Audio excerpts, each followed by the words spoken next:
I think he's kind of an ass. It's Ryan Werner. I think that's all you could say. Like, you really can't describe him. Everybody loves him so much. He's the best man I know. When he looks into your eyes and you start a conversation with him, something happens. Man, if you can just witness that once in your life, you've got it made.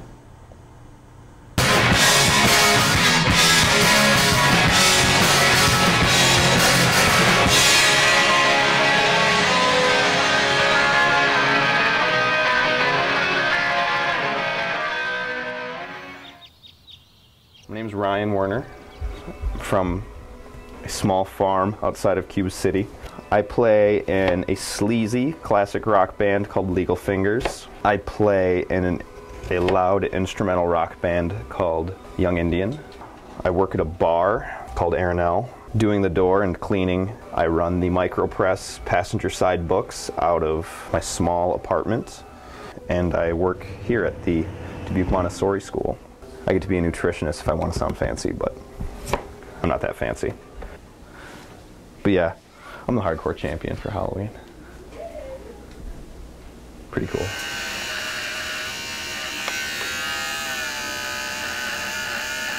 Do you have a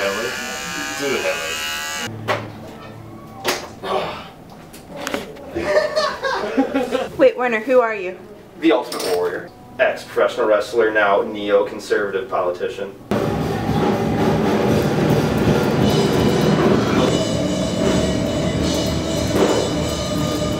I'm gonna smoke and then I'll be there.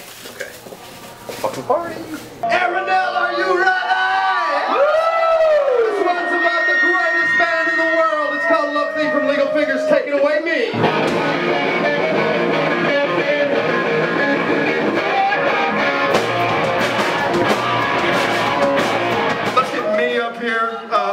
Ryan Werner, let's go. I know, isn't it upsetting? We look exactly the same. So who are you? Ryan Werner, my boyfriend. I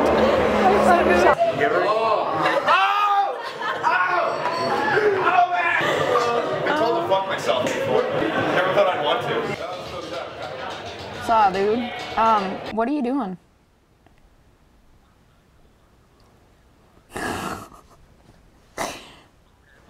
Did you just get my text? Yeah, I just told Kylie about sudden infant dance syndrome.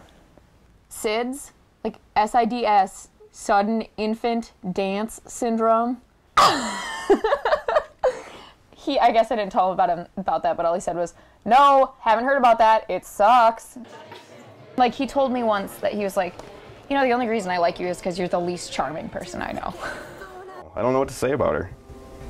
Anything I say is gonna sound silly. Like, it's like when people ask musicians, like, oh, why do you like music? Like, you always sound like an asshole when you when you give an answer.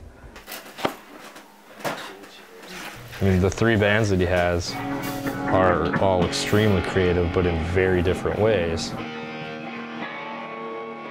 I think a lot of people are kind of becoming aware that Ryan's as smart of a guy as he is. Now that he's doing other bands that are very listenable and very enjoyable, and you know, there's not a joke behind it. I think he kind of just has this feeling like he doesn't see the people around him doing the things that he thinks should exist, so he takes the time to do them.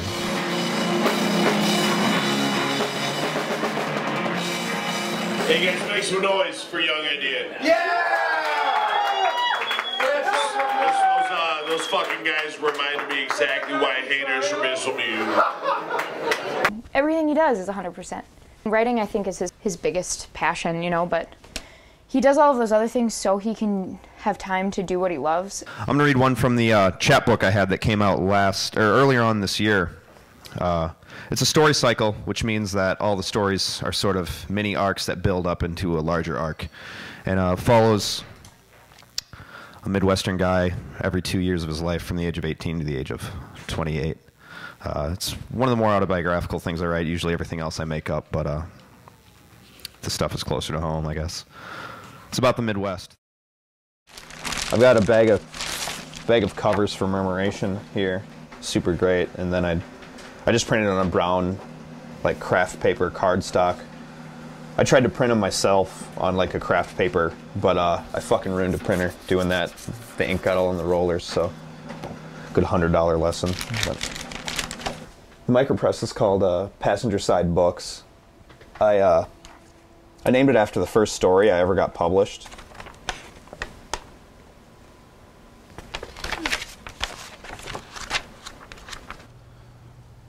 I was doing this one night at the coffee shop, and some guy asked me what I was doing, and I explained the whole process and the whole idea of, you know, like from one person to another, this is a thing that I made from scratch and gave to you.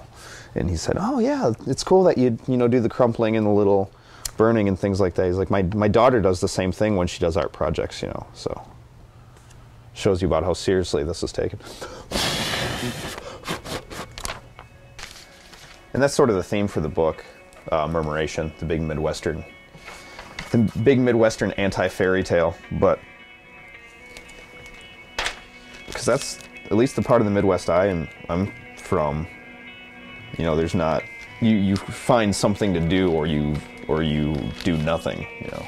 The story's called Jalapeno Summer. The summer I turned 18, we drove a car off a cliff every Sunday. Gas was still $1 a gallon, and all of us were moving away in August to places where polka music wasn't a dogma. The cars we wrecked were already... It's hard to see him work so hard, and then on his book tour, like a couple of his shows, like one of them nobody showed up, and one of them nobody knew. Like, what do you say? Like when he calls you on tour and he's like, yeah, they just didn't care. But when you get out there and no one comes to your reading, that's the part that hurts my feelings. Hurts my feelings because it probably hurts his feelings, you know? Yeah. I guess people take my writing seriously if they pay attention to it, but I don't expect anybody to really care about it. I like it when they do, but it's hard to expect people to care about, you know, anything. I don't know if they see that, like, what he's doing is really, really important, even though, like, I do. I think that they just don't really care.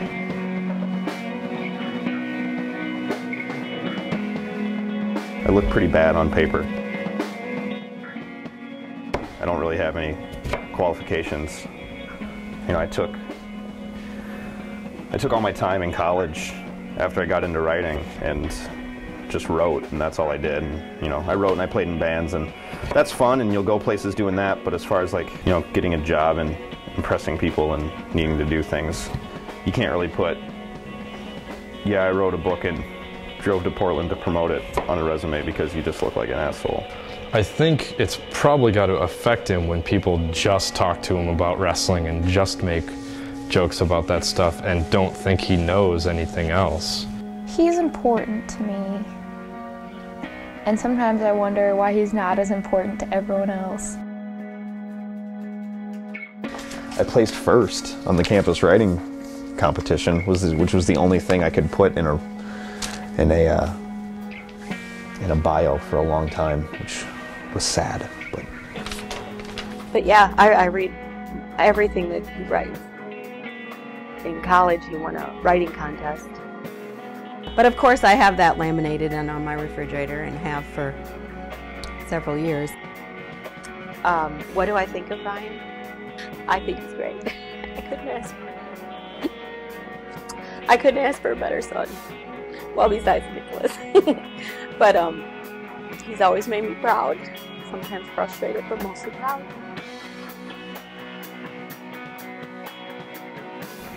They should care about him because he cares about everything.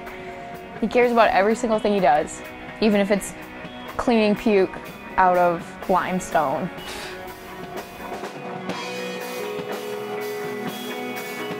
I think my friends like me, and I like them too. I don't know why I do so many things.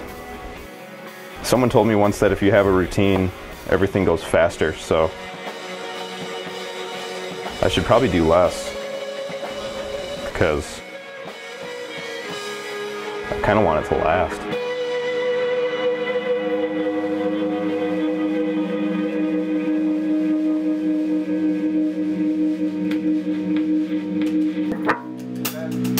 The only beginning part, the thing that I have set in stone in that song.